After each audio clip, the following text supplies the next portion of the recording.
Hi hello नमस्कार, मी सुप्रिया आणि तुम्हा सर्वांचं स्वागत आहे आपल्या एका नवीन व्हिडिओमध्ये। आज मी अशी एक रेसिपी घेऊन आलेली आहे जे की तुम्ही टिफिनसाठी, जेवणासाठी, नाश्त्यासाठी, अगदी रात्रीच्या जेवणासाठी देखील बनवू शकता। यासाठी मी आलं, लसूण, 2 हिरवी मिरची आणि बारीक चिरलेला कांदा घेतलेला आहे। आता 2 टोमॅटो आहे, 10 मिनिट छान त्याला उकडून घेतलेला आहे। ज्याची जी असे पाहू शकता तुम्ही अशी स्किन बाजूला निघायला सुरुवात झाली की तुम्ही गॅस बंद करू शकता। जवळपास 10 मिनिट लागतात आणि उकडण्याच्या आधी असे 4 काप करून घ्यायचे आहेत, 4 भाग अर्ध्यापर्यंत, म्हणजे पटकन उकडले जातात। आता याची साल काढून घेऊयात आणि हे जे पाणी आहे ते देखील आपल्याला वापरायचं आहे, त्यामुळे ते फेकून द्यायचं नाही। साल काढून घेतली टोमॅटोची, त्याचे तुकडे करून घेतले। एका मिक्सरच्या भांड्यामध्ये लसूण, आलं आणि त्याचबरोबर 2 हिरवी मिरची देखील यामध्ये टाकून घेतलेली आहे। आता तुम्ही याची पहिल्यांदा डायरेक्टली प्युरी देखील बनवू शकता, पण मी सर्व एकत्र बनवणार आहे। यामध्ये 1 वाटी बेसन पीठ चाळून वापरलेला आहे आणि अर्धी वाटी बारीक रवा। तुमच्याकडे मोठा रवा असेल तर तो देखील तुम्ही वापरू शकता, काहीच हरकत नाही। आता झाकण लावून घ्यायचं आणि छान याची पेस्ट बनवून घ्यायची आणि याला पाणी लागणार आहे, त्यामुळे टोमॅटोचं जे पाणी आहे उकडताना आपण जे वापरलेलं होतं, राहिलेलं आहे तेच पाणी आपल्याला यामध्ये वापरायचं। एक्स्ट्राचं लागलं तर दुसरं पाणी तुम्ही वापरू शकता, पण पहिल्यांदा हे पाणी यामध्ये वापरायचं आहे। आणि तुम्ही पाहू शकता मस्त याची प्युरी बनवून तयार झालेली आहे। आता थोडेसे जे हिरवी मिरची आहे ती बारीक झालेली आहे, त्यामुळे ती तशीच यामध्ये राहिलेली आहे। यामध्ये चवीनुसार मीठ टाकून घेते आणि त्याचबरोबर आता हे मिक्स करून घ्यायचं आहे।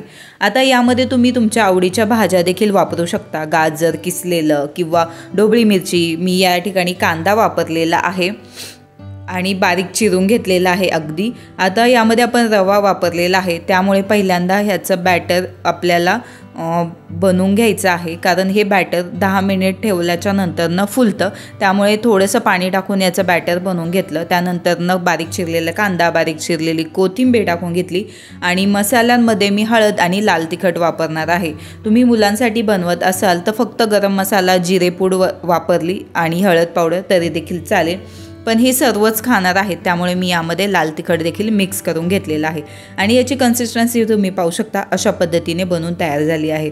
10 ते 15 मिनिटं आपण हे बॅटर साईडला ठेवून देऊयात, जेणेकरून हे बॅटरमधला जो रवा आहे तो छान फुलला जाईल आणि मस्त आपलं हे बॅटर बनवून तयार झालेलं आहे। इतपत हे थिक झालेलं आहे 10 मिनिटांच्या नंतरनं। आता तुम्हाला हवं तर तुम्ही यामध्ये थोडंसं पाणी देखील ॲड करू शकता। आता मी थोडंसं पाणी देखील ॲड करणार आहे आणि त्याचबरोबर 1 टोमॅटो घेतलेला आहे बारीक चिरून, तो देखील टाकून घ्यायचा आहे। हो, आपण आज टोमॅटो ऑमलेट बनवणार आहोत। थोडीशी वेगळी पद्धत आहे आणि खायला देखील खूप टेस्टी असं लागतं। आता यामध्ये बारीक चिरलेला टोमॅटो टाकला, मी आधी सांगितल्याप्रमाणे। आवडतील त्या भाज्या देखील तुम्ही ॲड करू शकता आणि थोडंसं हे बॅटर पातळ ठेवलं तरी देखील चालेल, कारण छान क्रिस्पी हे बनवून तयार होतात।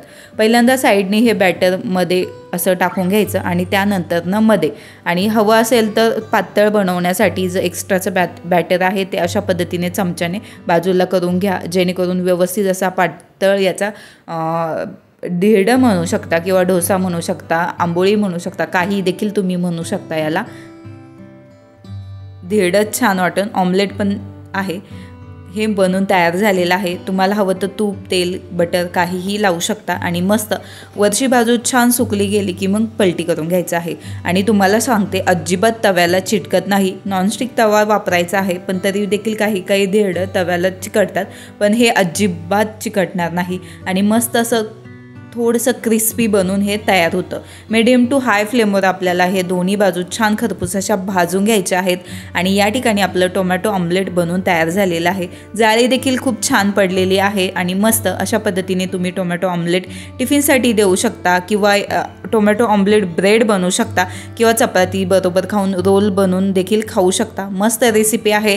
किंवा रात्रीच्या जेवणासाठी हलकं फुलकं खायचं असेल तर एखाद्या चपाती बरोबर हे ऑमलेट देखील तुम्ही खाऊ शकता। नक्की ही रेसिपी ट्राय करा, छान लागते।